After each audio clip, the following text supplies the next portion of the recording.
Assalamualaikum warahmatullahi wabarakatuh. Salam. Selamat malam Pak. Mohon maaf mengganggu waktunya pada malam hari ini. Saya ingin meminta waktu Bapak terlebih dahulu. Saya Devi Armada Nasution, mahasiswa Universitas Lancang Kuning, Prodi Sastra Daerah Melayu, ingin mewawancari Bapak terkait tugas saya, yaitu tugas filologi. Sebelum memulai tugas filologi saya tersebut, alangkah baiknya saya ingin berkenalan kepada Bapak. Nama saya Kodir. Saya tinggal di Palas. Saya salah satu pemuda setempat di sini. Baik Bapak ya. Berarti tidak Bapak ya, abang aja saya panggil ya. Iya. Oke Bang. Langsung saja mulai pertanyaan saya Bang ya. Ya. Pertanyaannya, apakah Anda tahu dan mengenal apa itu naskah kuno, manuskrip atau kitab kuno? Dan Anda pernah membacanya? Bisa dijawab Pak? Saya pernah membacanya. Setahu saya, naskah kuno adalah suatu benda yang memberikan informasi dan pengetahuan dari masyarakat dulu. Jadi naskah kuno ini merupakan bentuk dokumen yang belum ditulis tangan atau dicetak buku yang berusia 50 tahun yang lalu. Berarti 50 tahun atau lebih ya Pak ya? Iya. Oh baik, berarti seperti itu ya manuskrip yang Bapak tahu. Iya. Terima kasih atas ilmunya Pak. Semoga ilmu yang Bapak bagikan bisa bermanfaat kepada saya dan untuk kedepannya. Iya. Dan terima kasih sudah meluangkan waktunya sebentar. Saya akhiri saja wawancara saya Pak ya. Iya. Terima kasih. Assalamualaikum warahmatullahi wabarakatuh. Perkenalkan, nama saya Rizam Syahrial dari Universitas Lancang Kuning, Prodi Sastra Daerah.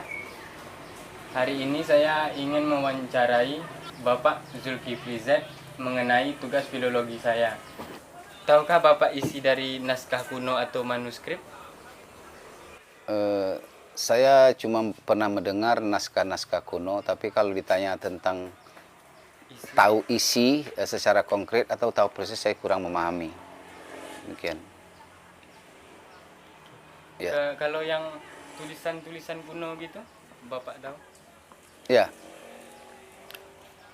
Pada masa zaman purba atau zaman kuno, orang-orang pada masa itu sebenarnya mereka belum mengenal peradaban, terutama tentang tulis baca. Akan tetapi mereka, setahu Bapak, mereka ada keinginan untuk menulis, untuk mengekspresikan perasaan dan lain sebagainya, sehingga bahasa atau tulisan yang mereka gunakan itu mereka menggunakan bahasa alam atau tulisan alam.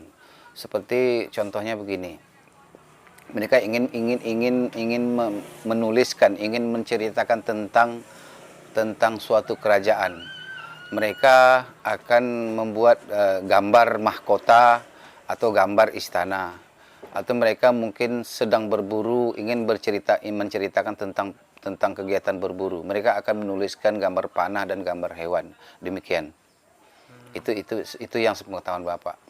Kemudian isi daripada naskah kuno tersebut kebanyakan bercerita tentang kehidupan sehari-hari ketika itu.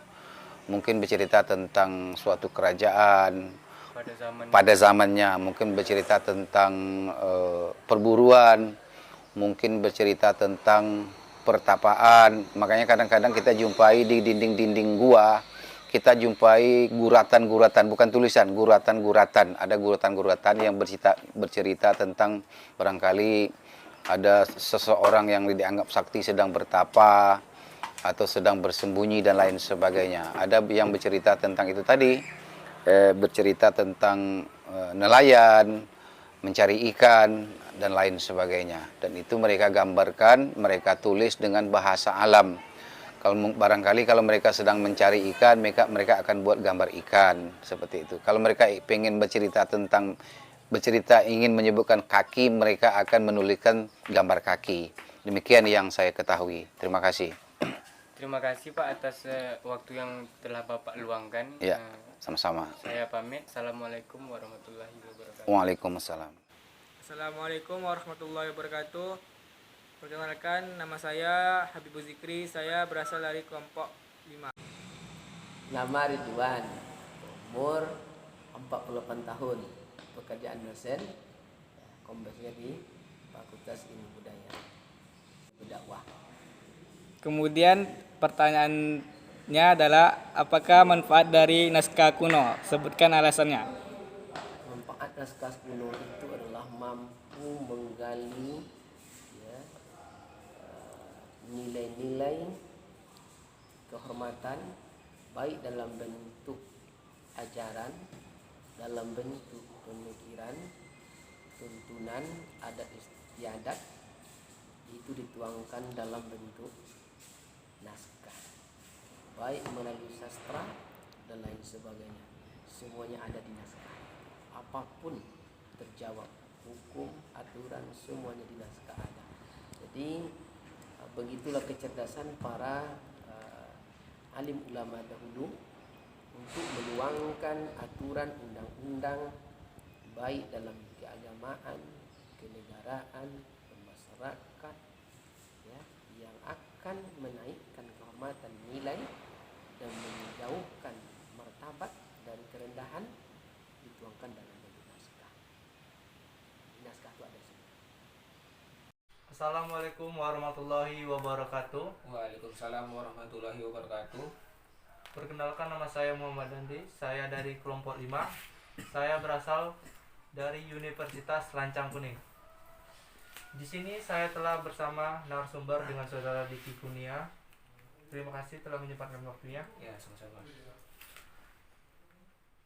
Baiklah, di sini saya ingin mengajukan pertanyaan mengenai, tahukah Anda di mana tempat penyimpanan naskah kuno atau manuskrip di Pekanbaru atau wilayah Pekanbaru? Sebutkan alasannya. Baik, menurut pengetahuan saya, untuk penyimpanan manuskrip atau naskah kuno itu di Provinsi Riau ini ada sebuah museum, itu merupakan museum peninggalan budaya leluhur Provinsi Riau, yang dimana di dalamnya terdapat beberapa naskah kuno. Itu kurang lebih ada 60 naskah kuno, nah, yang dimana yang bertujuan untuk melestarikan warisan budaya Melayu Riau. Baiklah, terima kasih kepada saudara Diki atas pendapatnya. Cukup sekian dari saya. Wassalamualaikum warahmatullahi wabarakatuh. Waalaikumsalam warahmatullahi wabarakatuh. Assalamualaikum. Iya, waalaikumsalam. Silakan duduk. Bolehkah saya meminta waktunya sebentar, Kak? Iya, boleh. Ada apa ya? Sebelumnya izinkan saya memperkenalkan diri terlebih dahulu. Nama saya Rati Melnina Enjam. Saya dari Prodi Sastra Daerah. Ada tugas mata kuliah filologi. Ingin mewawancarai. Sebelumnya bolehkah Kakak memperkenalkan diri terlebih dahulu? Iya, boleh. Perkenalkan, nama saya Maisy Esta Dewi. Saya pekerjaan saya seorang mahasiswa. Umur saya itu 19 tahun. Oh, oke, Kak. Langsung saja ke pertanyaannya, Kak. Iya. Tahukah Kakak tentang naskah kuno yang banyak tersimpan di luar negeri? Iya, tahu. Kalau begitu, bagaimana manuskripnya? Kan banyak berada di luar negeri. Jadi, apa yang harus kita lakukan dan bagaimana mekanismenya, Kak? Ya, sebelumnya saya udah pernah baca di sebuah artikel di internet tentang manuskrip kuno yang banyak berada di luar negeri ini.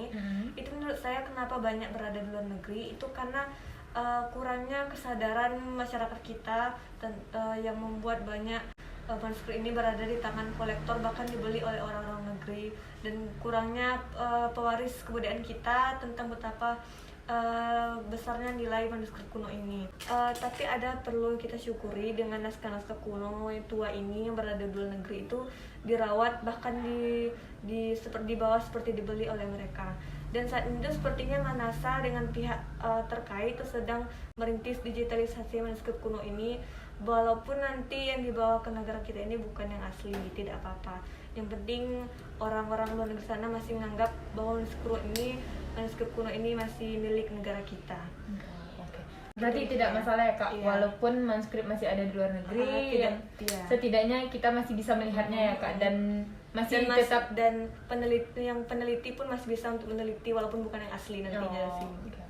Baiklah, terima kasih atas jawabannya dan waktunya ya Iya. Kak. Saya ucapkan terima kasih. Iya, sama-sama. Dan kita tutup wawancara kita hari ini. Assalamualaikum warahmatullahi wabarakatuh.